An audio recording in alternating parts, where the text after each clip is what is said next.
ప్రతి ఇంట్లో తులసి కోట ఉండడం మనం గమనిస్తూనే ఉన్నాం.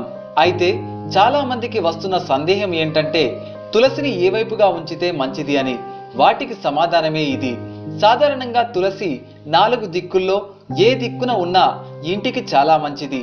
అయితే ఈ 4 దిక్కుల్లో తూర్పు వైపు ఉంటే సౌభాగ్యవతులుగా ఉంటారట స్త్రీలు. ఇక పడమర వైపు ఉంటే ధనం ప్రాప్తిస్తుందట.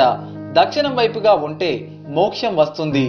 ఉత్తరం వైపు ఉంటే మంచి జ్ఞాపక శక్తి, సద్బుద్ధి కలుగుతుందని పండితులు అంటున్నారు.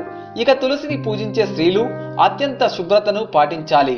ఇక బహిష్టు సమయంలో తులసిని ఎట్టి పరిస్థితుల్లోనూ ముట్టుకోరాదు. తులసి చెట్టుకు పోసే నీరు తాజా నీరు అయి ఉండాలి. ఒకవేళ తాజా నీరు లేనట్లయితే ఆ నీటిలో కాస్త పసుపు కలిపి పోయాలి.